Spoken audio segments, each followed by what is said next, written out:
It is 5 o'clock. At this time, we'd like to go ahead and call this meeting of the Belton Independent School District Board of Trustees to order. A quorum of board members is present. This meeting has been duly called and a notice of the meeting has been posted in accordance with the Texas Open Meetings Act, Texas Government Code, Chapter 551. Please join me in the Pledge of Allegiance to the American flag. I pledge allegiance to the flag of the United States of America and to the republic for which it stands, one nation, under God, indivisible, with liberty and justice for all. And now the Texas flag. Honor the Texas flag. I pledge allegiance to thee, Texas, one state, under God, one and indivisible. Okay, well, thank you all for joining. Please have a seat. We'll go ahead at this time and get started with a bond project update. Welcome, glad to have you back. How are you? Good, how are you? Always glad to see you, Kurt. Well, a lot's been happening in the last couple of weeks. Turn it on the left side. Thank you. And our screen is out behind Kurt this evening, so we apologize for that. So the first project is Carter Oak Elementary School, and we are really hitting the last phase of construction out there. So when we last met, we kind of showed you the roofing has been about 75% complete. Interior framing was going on. They had started that feature wall. And then over the last couple of weeks, they've been doing the curbs and gutters and continuing on. So if you go inside, I keep saying I'm going to come here and I'm going to have a great photo of the front entrance. And every time it's just right there.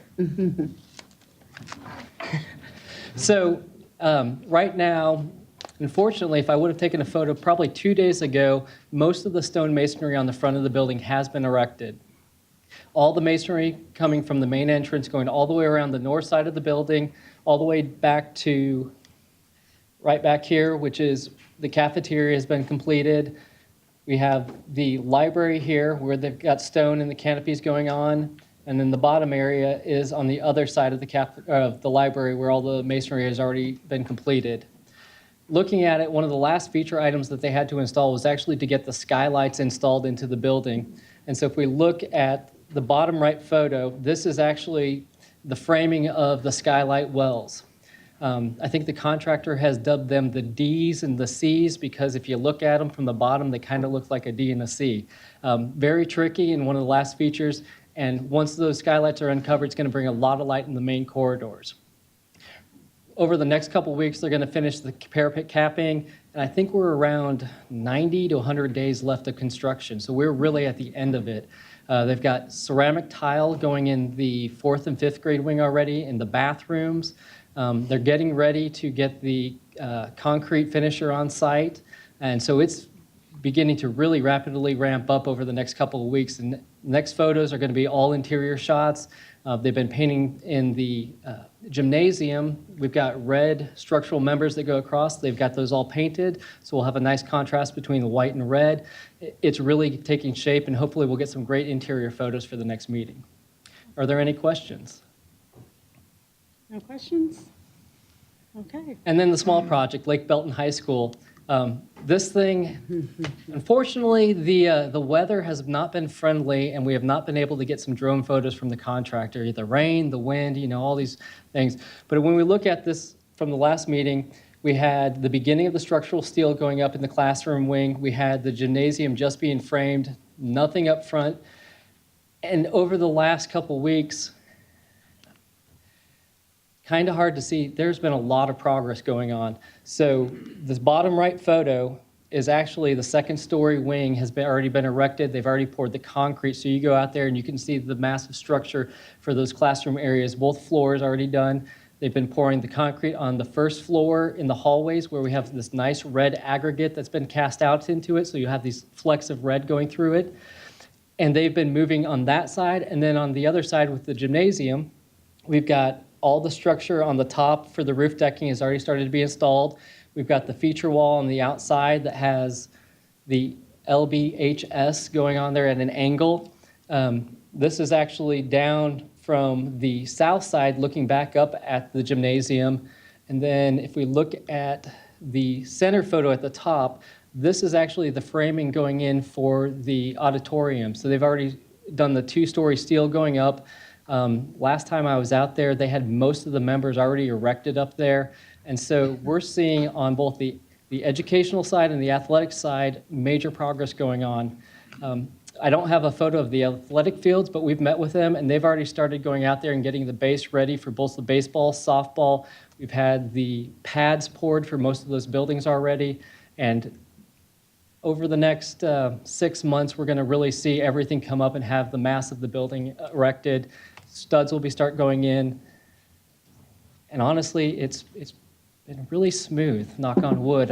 It's been a great project, and the contractor's making sure that all the sequence of events are staged correctly, and it's making it nice to see that everything's just popping up over the entire site. Are there any questions on the high school? I've got one. How many seats will the main gymnasium hold?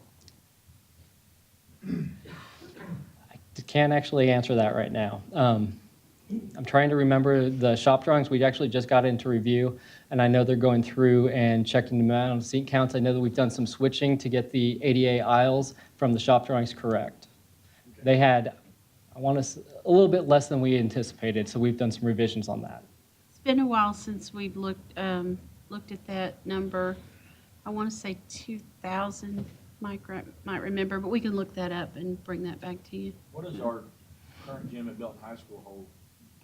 It's 2,000. Mm-hmm. Yep.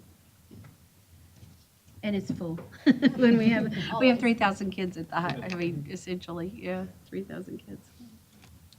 The tallest section there, that the structure that's there now, today, is that the auditorium? That is the auditorium, yeah. So that would, if you're by the water tower, you can see that big structure coming up. When you're actually coming up the road and just past the entrance to the elementary school, you'll see to the left, you'll see the two-story structure of the classroom wing there, which is down, I think around 15 feet lower than the auditorium side.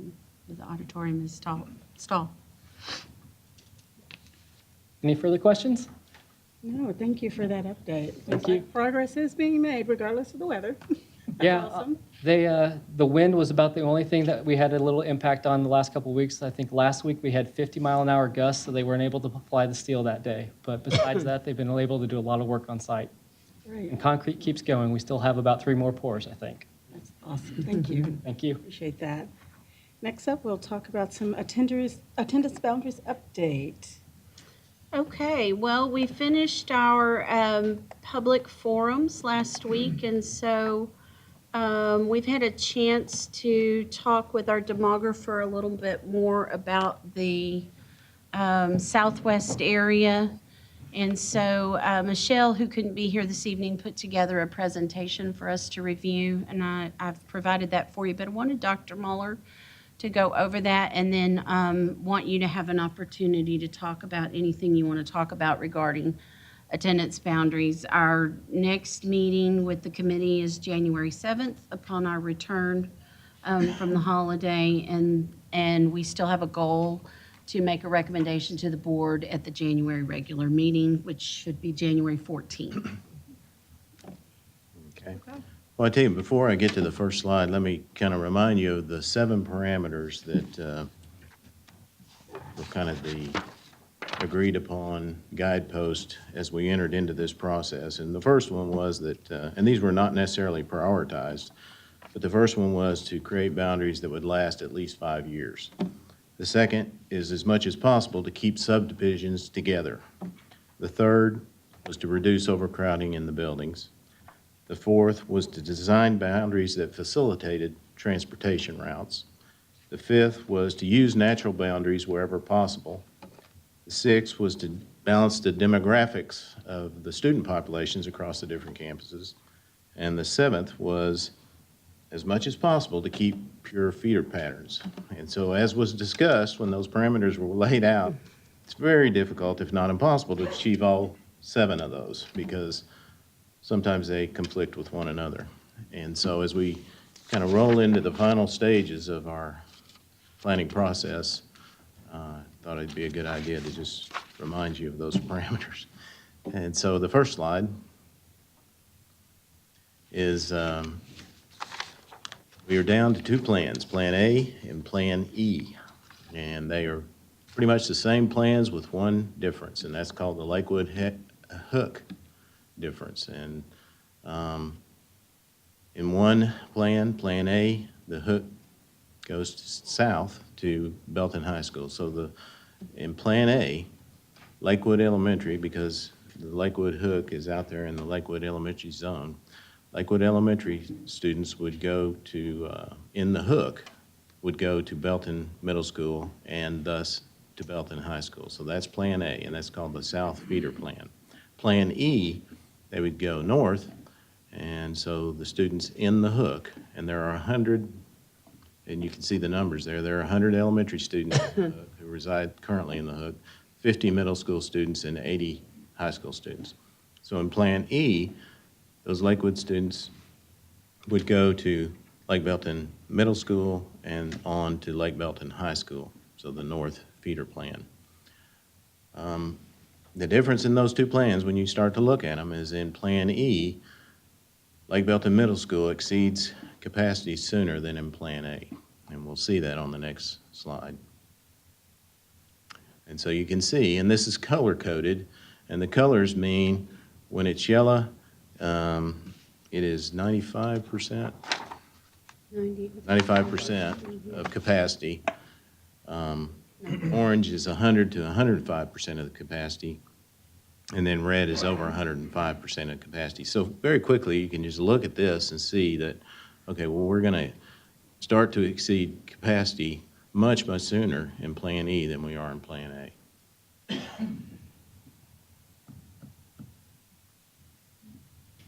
Okay, based on the comments from the public forums, Templeton Demographics created a couple of scenarios, actually two scenarios, that address the walkability concerns regarding students immediately surrounding South Belton Middle School.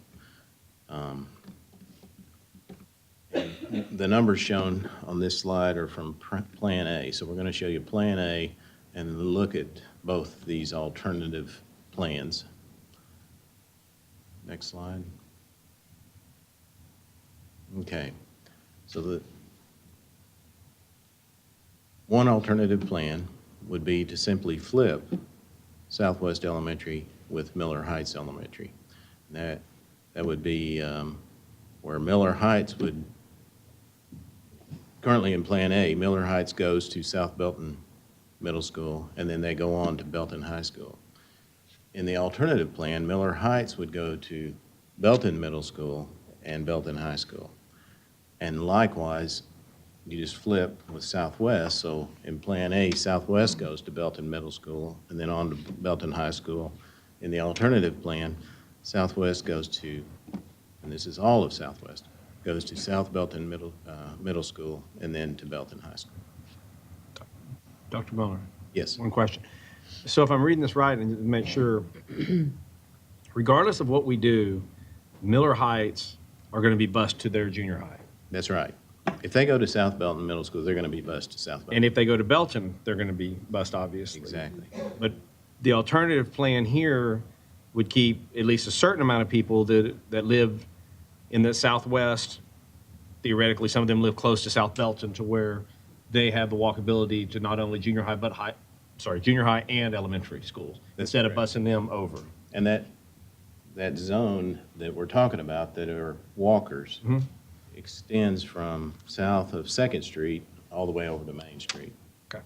So anyone in that area down to South Belton would be a walker. Okay. Yeah, the alternative plan here pushes all of the southwest zone to Belton Middle, I'm sorry, to South Belton Middle School. And then there's a second plan that goes Main Street and 2nd Avenue. So this maintains feeder patterns for Miller Heights. So the whole elementary goes to middle school together.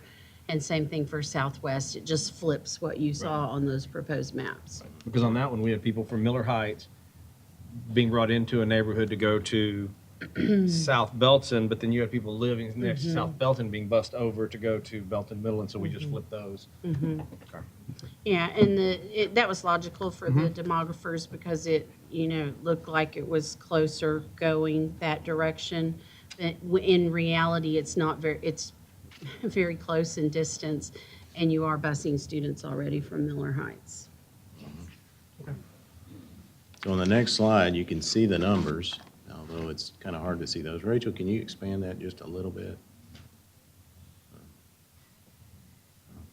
That's right. Sorry.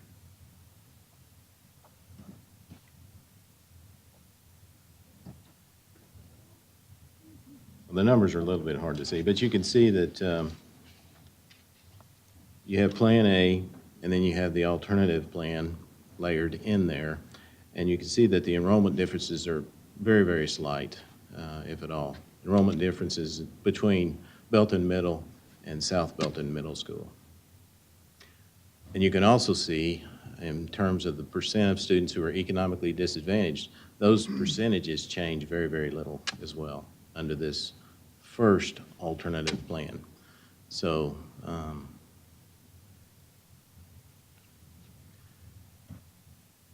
at least for this purpose, Southwest and Miller Heights are almost like twins. We can swap them out and very little impact. And that would fix the Southwest issue, the walkability issue. Yes. That's great. Really appreciate them taking then a there- look at that. Yeah. And there's a second alternate plan, which, let's continue on. Oops, go back one.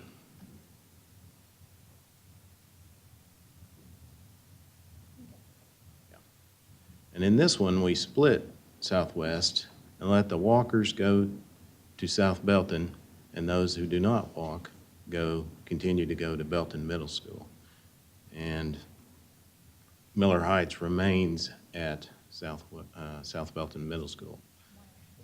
And so when we explore this plan, next slide, There's only you one. can see that the numbers begin to diverge fairly significantly, particularly downstream a few years. So if you looked at specifically at the year 2025-26, in Plan A, you see that there's a difference between Belton Middle School and South Belton Middle School of 36 students. But if you invoke alternative Plan 2, that difference grows to 316 students, with 316 more students being at South Belton Middle School. Also, in Plan A, currently, the difference in percentages of economically disadvantaged students is a difference between South Belton Middle School at 62.1 versus Belton Middle School at 50.2%, which is a difference about 12%. That is almost doubled under this alternative Plan 2, because the difference is Belton Middle School drops to 42%, and South Belton Middle School rises to almost 66%. Makes a lot more sense. And so also in this plan, then we would be busing basically 1.5 schools Correct. instead of just one school, Correct. which is a bigger economic impact on the district as well. Yes, And it doesn't keep the kids together. that's right. And we've created another split feeder. Is there any impact in that first proposed alternative of like having that zone for Belton Middle School, like non-contiguous? Like, any other issues with that, right? Can you get back? Non-contiguous in that Miller Heights crosses through Right. So that doesn't Think- cause any other issues? no, currently Miller Heights currently goes to Lake Belton. Okay. So, yeah. Actually better Closer. situation for the kids. I've got a couple questions. Yeah, sure. So we've had the committee come up with A and E, but that's Southwest and Miller Heights. South Belton Middle School issue wasn't brought up by the committee, but since the public forums, it's been brought to our attention. Correct. So now we're gonna come up with another map that includes this. What are we gonna call it? Because when we approve it, we gotta be able to call it something. And if we You don't already- approve Plan A as it Can was, get it, you or wanna- Plan E as it was, On the field? Yeah. So this was not brought up in map set A and map set E. The staff asked that we take a look at this, and so we took it to the public forums so that we could draw draw your attention to it, draw the public's attention to it, and continue to think about it. We'd like to present it to the committee on January 7th and get their feedback on a modified A or a modified E. So we would use either the A or the E map with this modification, and get some feedback from the committee before we bring it back to you. So that's the also, plan. When we were considering the hook, I was sitting around the other evening thinking about different scenarios, studying the numbers. And have we looked at how many miles difference it's going to be from a busing standpoint? I understand there's 6 buses right now that are going out to the hook. So have we looked at an economic impact on what that decision's going to be to bus those kids further because of some of the things that have been brought to light, some of the concerns that people have? Have we got how much does it cost to run a bus per mile? How many miles are we going to be running a year extra for this? I'd like to see an economic impact on that scenario. We could certainly do that. We'd have to build some assumption. It's in there, like how many routes we would actually be running for elementary, middle, and high school. Yeah, so I asked Pete Ramirez to drive it for me, and so Pete drove it 4 different ways, and we took an address that was the midpoint of the hook, and drove straight to Belton High School, which was 2.9 miles. He looked at the number of minutes without delays and with the number of traffic lights. So it's difficult to get an exact on delays because delays can be really significant in any of those areas, right? So 2.9 miles, just 439, midpoint of the hook to Belton High School, just going straight down 439 and hanging a right on the loop. And you're right, at the high school. To go to Lake Belton High School, it ranges from 6 to 7.5 miles, and there are 3 different ways to go. First way you could go is take a left and go across the dam, and I can provide this to you if you like, and go through the city of Morgan's Point, and then straight take a right in the city of Morgan's Point on 2483. And that's 6.1 miles, 2 traffic lights, and an intersection in the city of Morgan's Point. Another way you could go is 439 straight to 317 and hang a left and go all the way out, all the way north on 317 until you get to 2483 or the new Prairie Road when it comes in, 7.5 miles. And then you could go, a third way you could travel is 439 across the dam, take a right on 2305, hang a left on 317, and that's 6.5 miles. So it's about double the amount of distance any way you go from the midpoint of the hook to the north. So for us, it's a matter of efficiency and versus time for time that students are on buses, time between routes, because we now have a 3-tiered system. We're running an elementary, a middle, and a high school route. And so that timing for drivers to drop off one level and get to the next route is important. And then middle school capacity, as Robert pointed out on the first slide. And we haven't talked a lot about that, but that the hook going north does impact the Lake Belton Middle School capacity over time, and when that capacity starts to fill up, and it will fill up sooner. So I'd say more than the financial piece, it's more of efficiency with kids on buses and travel. And I might add that, the hook was south. That area was south until and as we continued to grow, we had to push elementary students from the south to the north to manage our capacity needs. And we won't be able to move the hook back south for elementary with this 2025 plan because we will still need another new elementary school to be able to do that. So And that was going to be my next question, Yeah. was one of the suggestions I saw was they were at Sparta, and then they've moved to Lakewood, and then if we take them to Lakewood and then in middle school they come to Belton Middle School, then people are concerned about their kids losing the friends and things like that. So I wondered if we would be able to take those kids and go south, but we can't do it. We can't do it at this time because of space. In the future, when we have another elementary school in the south, that makes a lot of sense. But the issue is we have smaller elementary schools in the south, and our south is growing, as is the north. And so we weren't able to resolve every issue with this rezoning at this time. But the goal for the future would certainly be having another elementary school in the south to take some of that pressure off the south. Yeah, Sparta's relieving Chisholm Trail, as you know. Yeah, and it's really important that Sparta relieve Chisholm, because we still expect a large number of homes to come into the Three Creeks neighborhood, and Chisholm is already full. So we need that capacity there.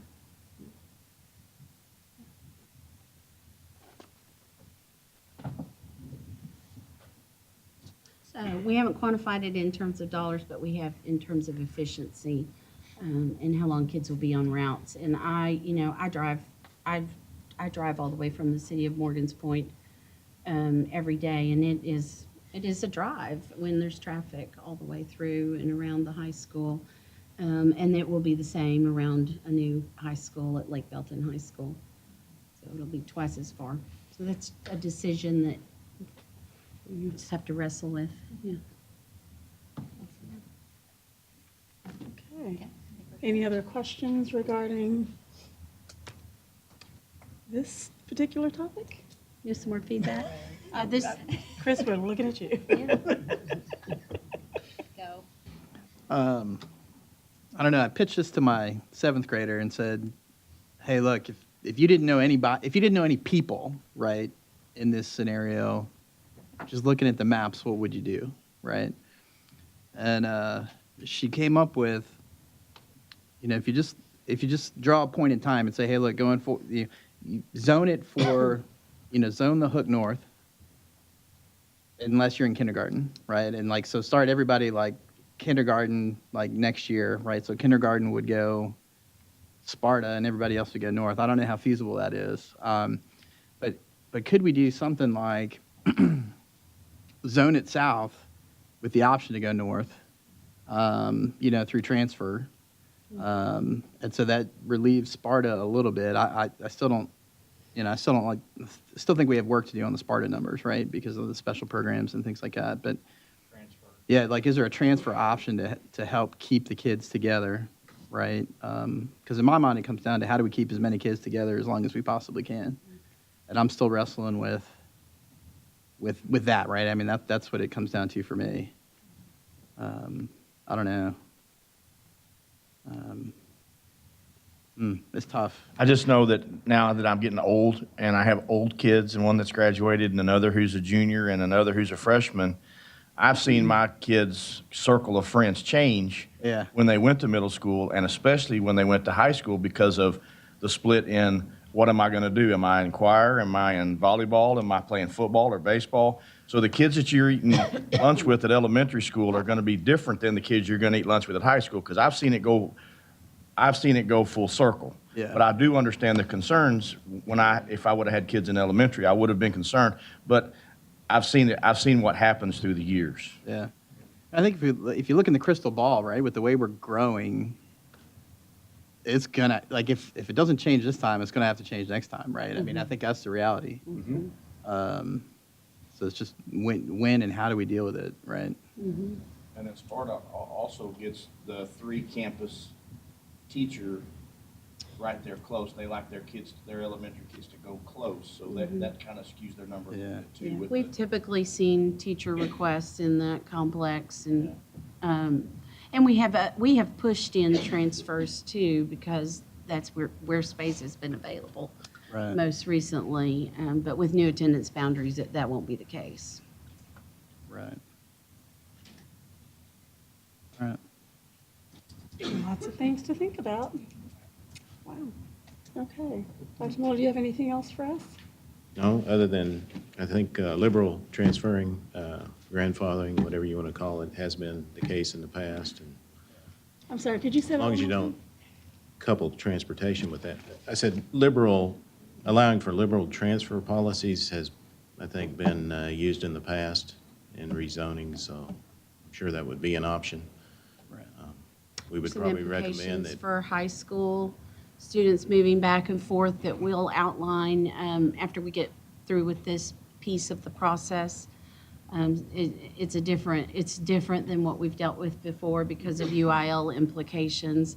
And it will be important for students to make a choice and stick with that choice if we do allow transfers. And we have not made decisions about transfers. I hope to outline a process for you for that as soon as we finish with the attendance boundaries. And we want to be able to communicate that to the public clearly. But, I think it's been a good process, and was very pleased with the public forums that we had. And I think we can take back this feedback of these maps and with your direction to the committee on January 7th. Other than the capacity piece, are there any benefits that outweigh one versus the other map? What's more beneficial? Is there anything that rises to the top? Well, obviously the north, the hook going north, Plan E, make sure I say it correctly, and the benefit is that Lakewood Elementary students stay together going to middle school. The benefits to go south are exactly what we said, the efficiency of time and the bus routes and the middle school capacity for the future. Keeping those middle schools as equitable as possible as long as we can is a benefit. Okay. Be interesting to see what the committee comes up with then. Awesome. Well, thank you, Dr. Miller. I appreciate that. At this time, the board will go into closed session, Texas Government Code subchapters D and E, consultation with attorney, Texas Government Code section 551.071, and deliberations about real property, Texas Government Code sections 551.072. It is 6:26, and the board will reconvene in open session. At this time, we'll start with recognitions. Thank you, Ms. Elizabeth. Thank you, Get us President started. Jordan.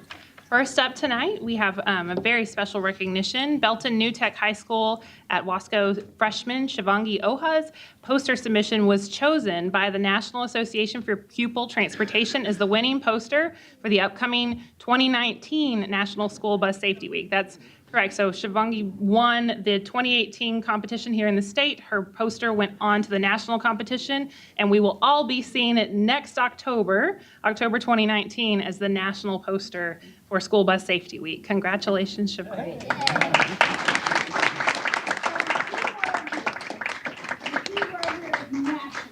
Yeah. You're that national. Yeah. This young lady has won it every year that I've been here, and long before congratulations to you. And we have two other special guests here, Lucy Curley, Vicky Tubbs. Yeah, come on up if you want to, Lucy. I'll try not to blink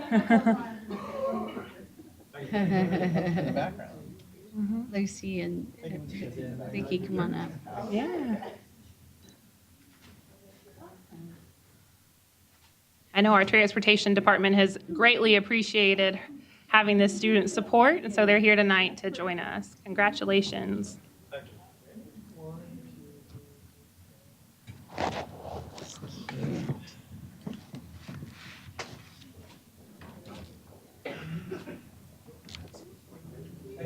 She gets another big hand clap.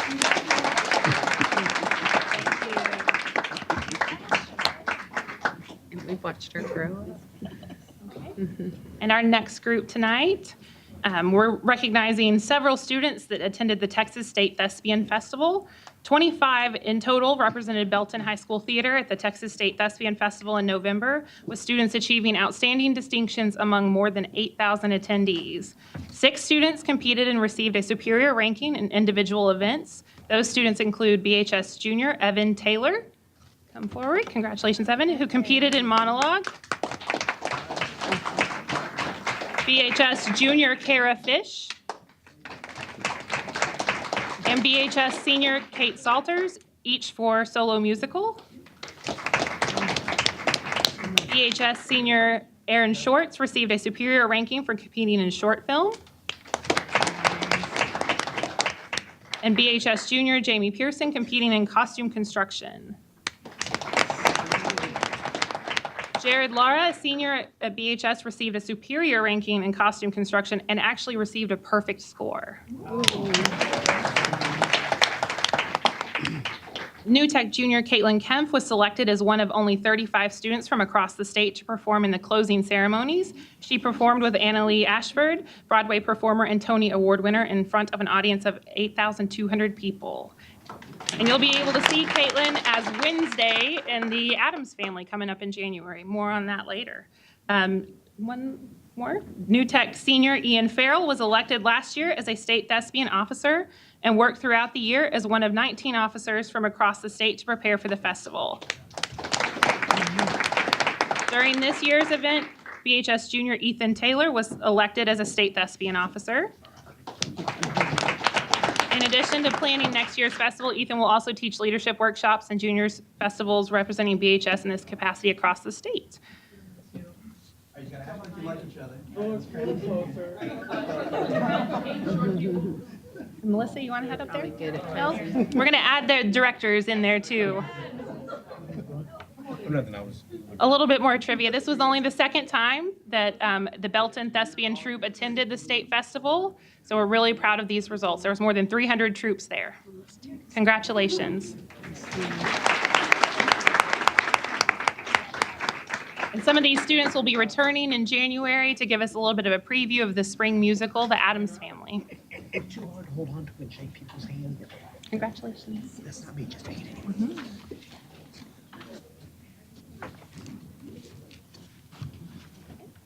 Oh, is it our turn? Okay.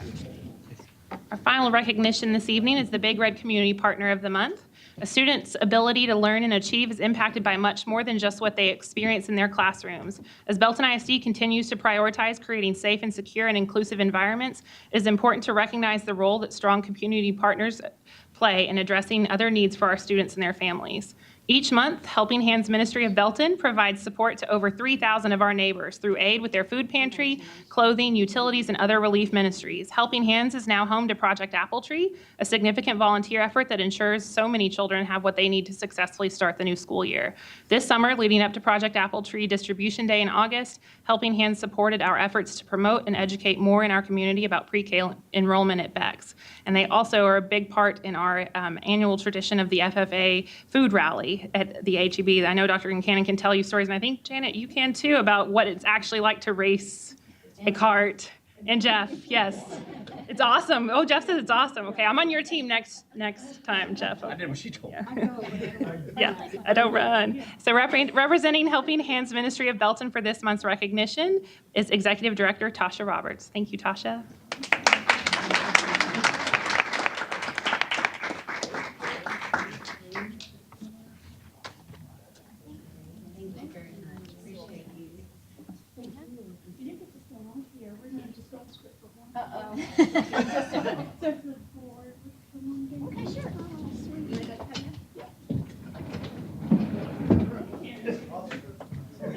Don't get nervous, Angela. It's okay. It's all right. It's okay. It's okay. It's just a recognition.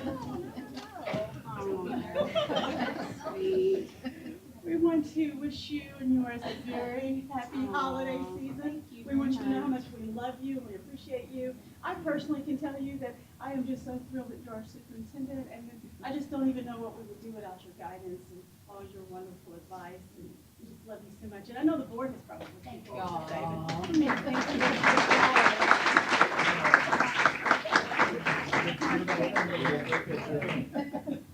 all very much.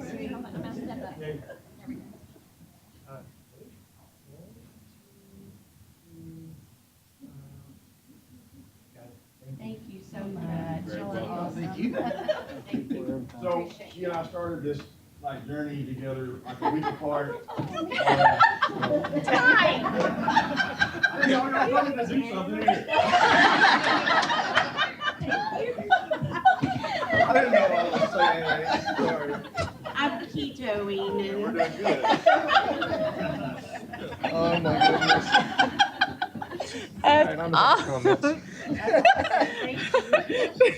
You're welcome. At this time, we're up to public comments. Ms. Becker, do we have anybody signed up? Okay, we'll move on. The next item on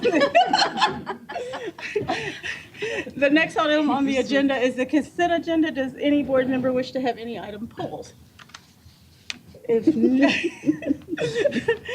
not, I will entertain a motion to accept the consent agenda as listed here. I got a motion from Mr. Floor. Is there a second? Mr. Norwood, all hands approved? Okay, that's everyone. Consent agenda approved as listed. Thank you. We are up to our superintendent's report. all right. Now that we've embarrassed her.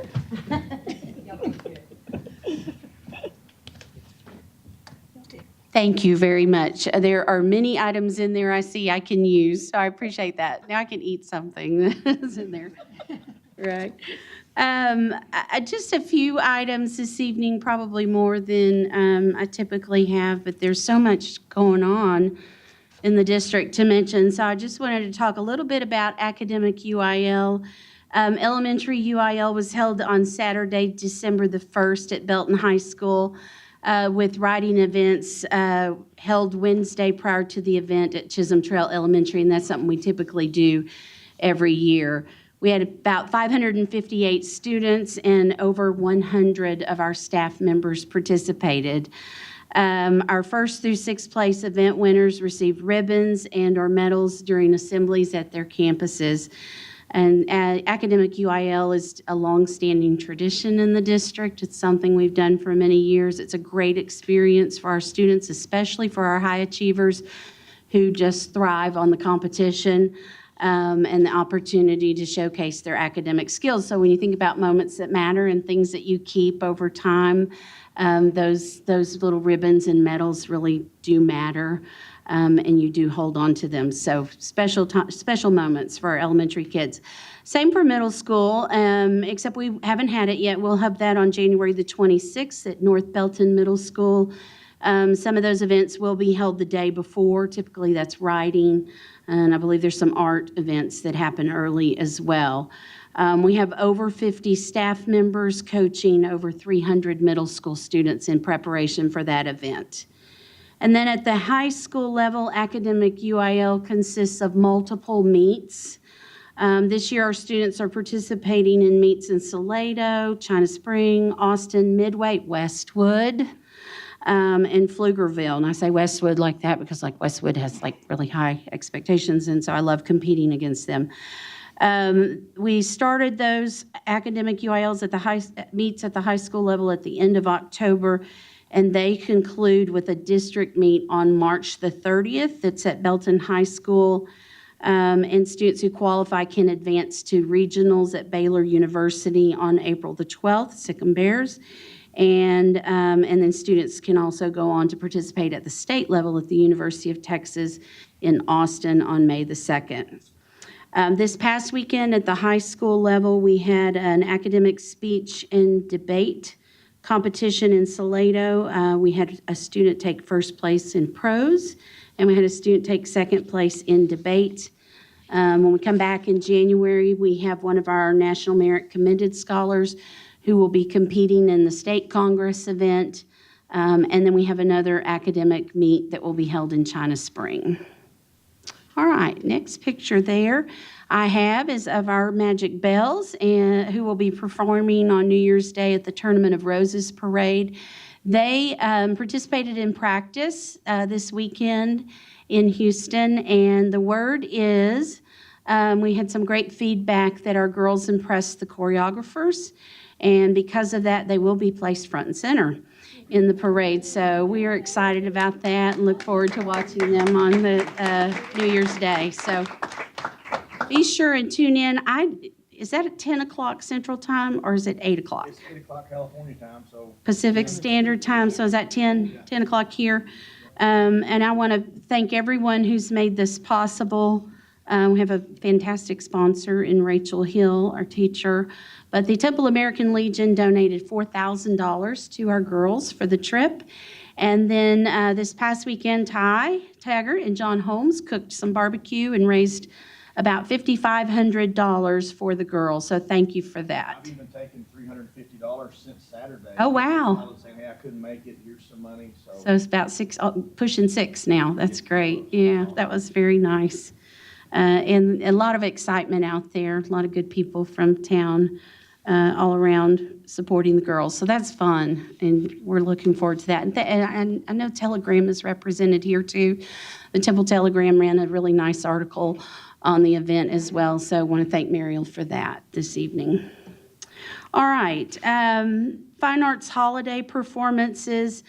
I just wanted to mention that it's been such a special holiday season, and we have some fantastic fine arts programs, and there have been so many concerts, both at the elementary level and the secondary level, from Christmas musicals to the band concerts and the choir concerts, and they've just been spectacular, and just wanted to give a shout out to our teachers who make that possible, and all of our students who participate in fine arts programs. If you got to read our Key Communicator on Friday, it was all about the fine arts programs, and we definitely have a thriving program in Belton ISD. We're just really proud of all the kids, so thank you.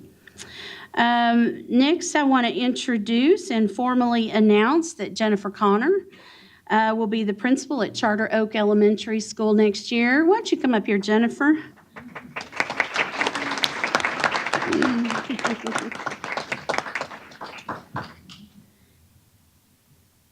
We wanted to name the principal of the school prior to the spring semester so that we could have the principal in place for planning purposes.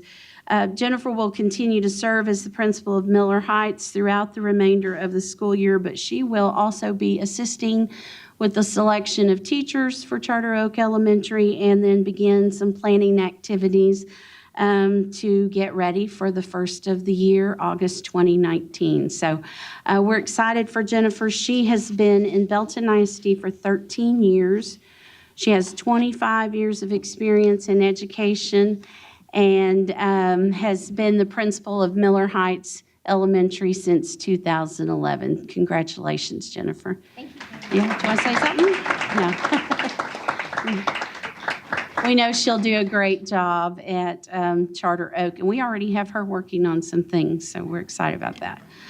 And so that left an opening at Miller Heights Elementary. We've conducted interviews there, and tonight we're officially naming Hope Orsag as the principal of Miller Heights Elementary.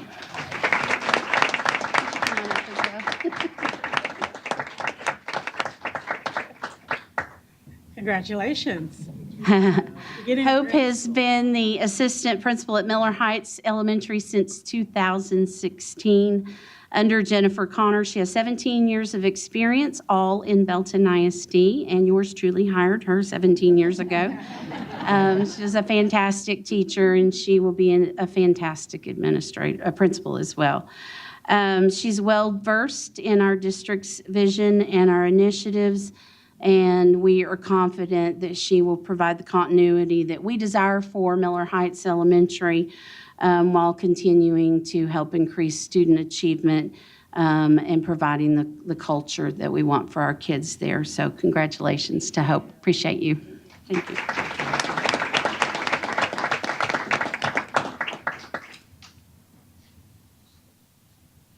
This evening, as a part of the consent program, I think we did consent already on Blake. You accepted the donations from the Belton Educational Enrichment Foundation for innovative teaching and paraprofessional grants I wanted to take this opportunity to say thank you to the foundation for their continued support of Belton ISD. We had a fantastic day of awarding the grants, and we have gotten so big that the foundation split the event into 2 groups. It worked beautifully, and we still took us nearly 3 hours for each group to deliver awards, and so that was a nice recommendation from some of the board members of Beef, and that worked out very well for us. Beef's done a really nice job of growing with the district over time as we've continued to grow. They are an amazing group of volunteers who serve to provide for our students, and then we just appreciate them. And I want to say special thank you to Chris Floor and CGI. Chris didn't donate $60,000, but he did. CGI did make a significant contribution to support STEM programs in the district, so we're very appreciative of that. Thank you. All right, and then finally, a mention of the 2019-2020 school calendar. We're about to hit 2019. We typically bring our calendar after Christmas for the board's approval. This year, we plan to bring it to you in January. It has been drafted by DWIC, and we do plan to bring it forward.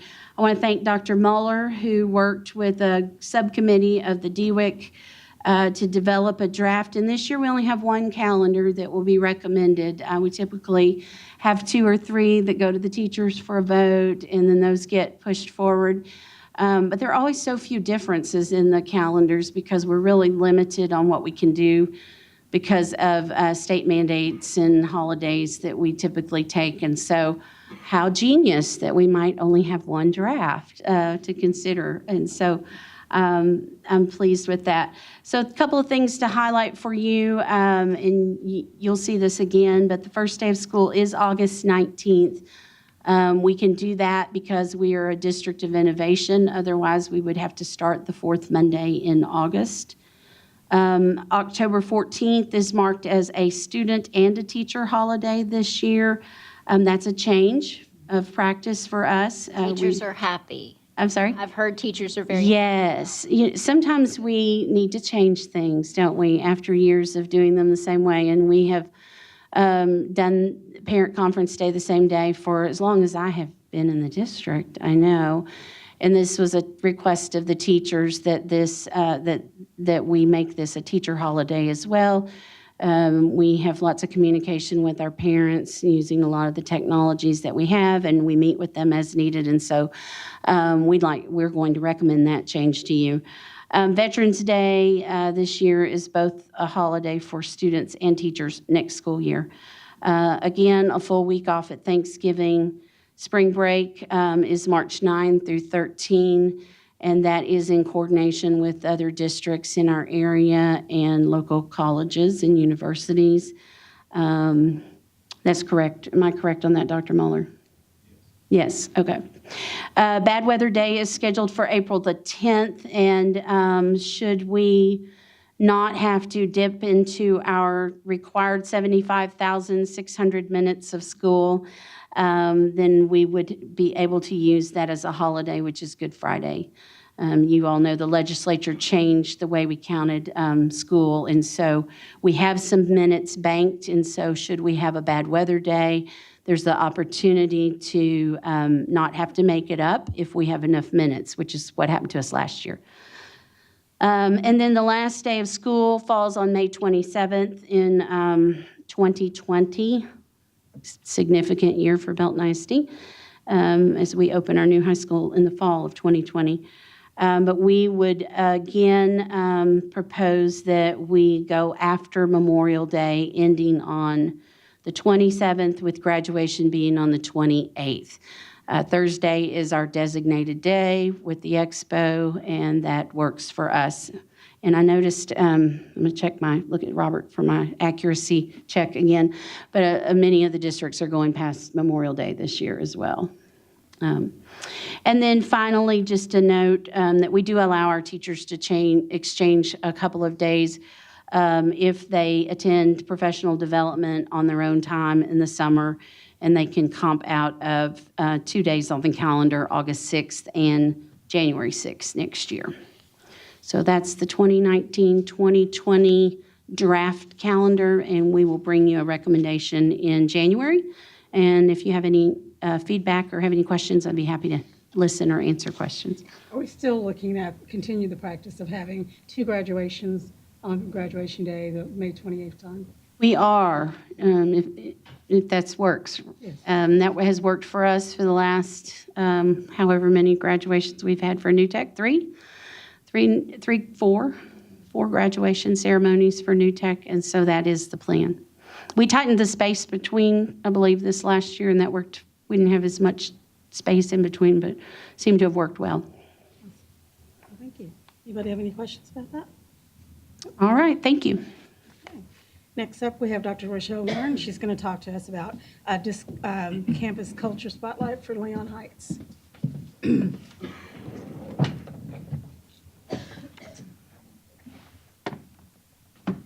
Good evening. I am here to again spotlight the work that's already happening on our campuses in support of our district goals and priorities to provide a safe, inclusive learning environment for all of our students. And tonight we're going to focus on Leon Heights and the No Place for Hate Youth Summit that all 3 of our middle schools attended. We'll start, like we always do, with the numbers. And Leon Heights is a small but mighty campus. Or Ms. Bex, her approach to this particular goal included using No Place for Hate to help students understand that they were simultaneously part of something bigger and unique, special individuals. These butterfly wings, which I really encourage y'all to go see in person up close, represent unique qualities and dreams of everyone on campus, including their cafeteria and custodial staff. The students are now going to each take pictures in front of the wings, which will lead to a collage that's going to be placed in another part of the campus. And the qualities and dreams that are expressed on each individual feather are amazing. And I think you'd be really impressed with the depth of our students' forethought and the connectivity between the staff and the students. The practical application of Leon Heights values form the core of their Kind Kids Club and morning meetings. Students earned entry into the Kind Kids Club by performing 10 random acts of kindness in submitting an application. The club performs an act of service at every monthly meeting. So they've done things like create posters for Red Ribbon Week and create holiday cards for deployed soldiers. Every week, morning meetings provide all students at Leon Heights an opportunity to discuss and practice kindness, diversity, and grit or perseverance through short lessons. The No Place for Hate Youth Summit was on November 29th at DKR Stadium at the University of Texas at Austin's campus. All 3 of our middle schools participated. And this is an event that's sponsored by the Anti-Defamation League, another one of our partners. The summit is a one-day workshop for middle schoolers and the educators who sponsor and support their work. They spend the day reflecting on the impact of bias, learning how to build more inclusive campuses, and inspiring ally behavior in themselves and others. Attendees also develop post-summit strategies for increasing equity on their campuses and how to build allyship among their peers. Our campuses were among 65 schools, 550 students, and more than 120 educators at this year's event. Our sponsors for our No Place for Hate teams were Melissa Trecca at Lake Belton, Alicia Baldinger at South Belton, and Dominic White at North Belton Middle School. From our students who attended, this convention made me get more comfortable with getting out of my comfort zone. Being an upstander is something all students should strive for, We learned ways to become an upstander instead of a bystander. Those are both North Belton Middle School students. And our South Belton Middle School students are wanting more of the same next year as they enter high schools. They would like to have other opportunities for this kind of work.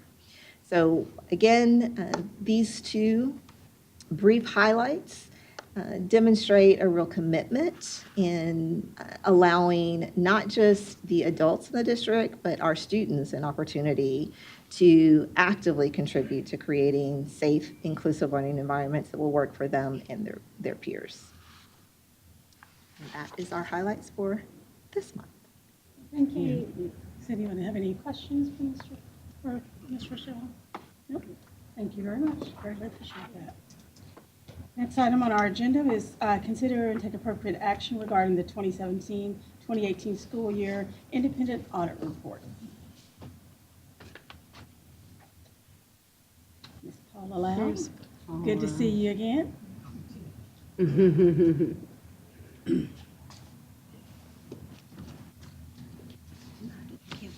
Good evening. I'm Paula Lau with Patillo Brown & Hill, and I'm here today to present to you the annual financial report for fiscal year 2017-2018. On page 1, you will find our independent auditors report.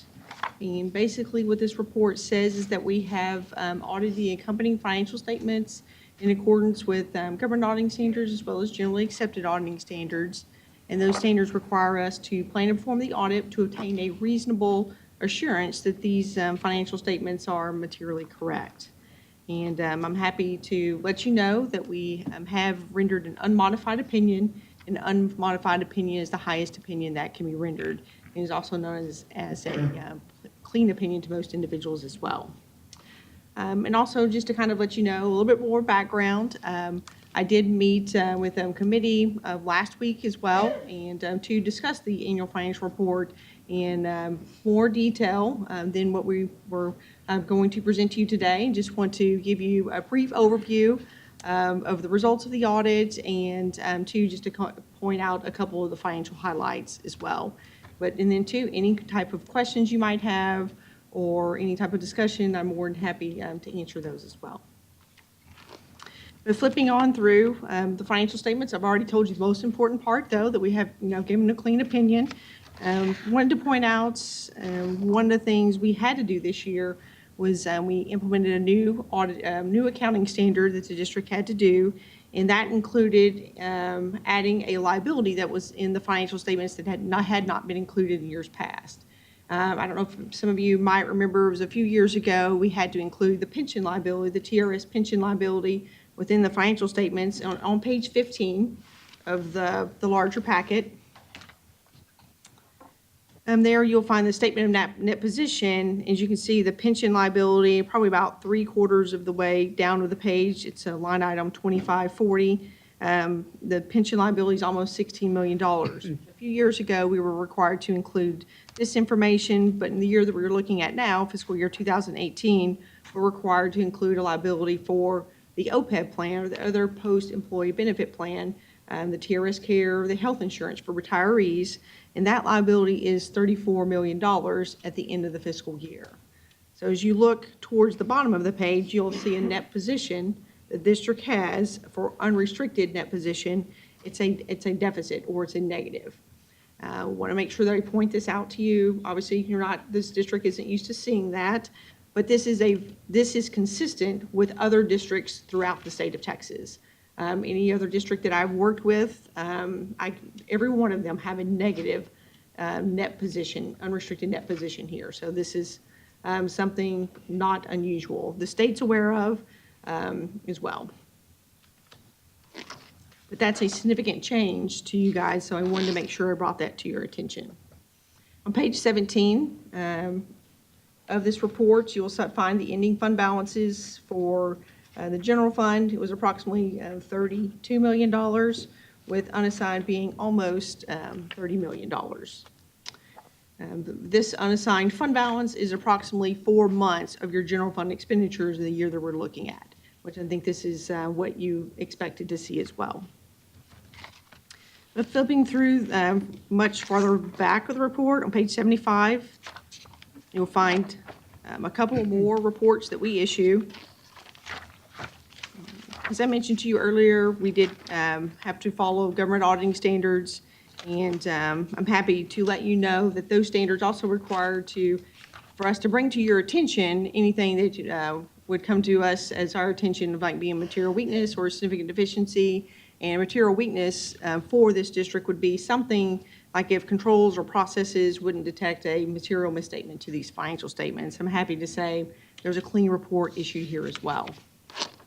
As far as on the next page, page 77, there's another report that we issued in accordance as you expend more in federal awards. And I think this district, let's see, expended $8.8 million of federal awards. When you expend more than $750,000 of awards, it kicks off another audit, basically. And we have an unmodified opinion here as well. But to summarize everything, the very last page of the report, on page 82, this is the type of independent audit report, unmodified, in regards to the federal awards, unmodified as well, no material weaknesses or significant deficiencies. And the federal program that we focused on this year was the child nutrition cluster. So, but that's a summary of the report that I'm presenting to you today, which is a clean report. They wanted to make sure that I brought to your attention just how well that we were able to work with the business office. I know we have Jennifer that's here this year. This is her first full year to be the team leader for that particular office. And she did a great job and will continue to do a great job for the district as well. But thank you for allowing our firm to provide a service to you as well. We really have enjoyed it. Appreciate it. Thank you. Thank you, Paula, to you and your team for presenting this to us. We really appreciate all the hard work that went into this. And we also appreciate you, Jennifer, and you and your team for all the work that you put into this as well. So we know that this was a very complicated process, but, you know, it's a big deal when we get a clean audit report again. You know, this continues to happen for us. You know, it's always a big deal to get that clean report, and we certainly appreciate that. Does the board have anything they would like to say at this point before we take any action? Well, I will entertain a motion to accept the audit report as presented. Is there a motion to accept? Thank you, Ms. Montgomery. Is there a second? Thank you, Mr. Todd Taggart. Appreciate that. All in favor of the motion, please raise your hand. That passes unanimously. Thank you so much. Really Thank you. I appreciate it. Okay. So the next item on the agenda, are there issues, concerns for future agenda or administrative reports? Do you have anything on this end of the table? No? Anything on this end of the table? Awesome. Future events, I can identify 3, and if you all have something you want to let me know, then please do so. The first really important one is that BISD closes early on the 19th. Happy holidays. They'll come back January 7th.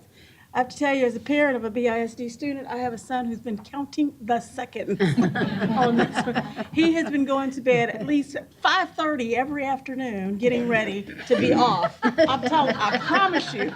It's like, where are you going to bed?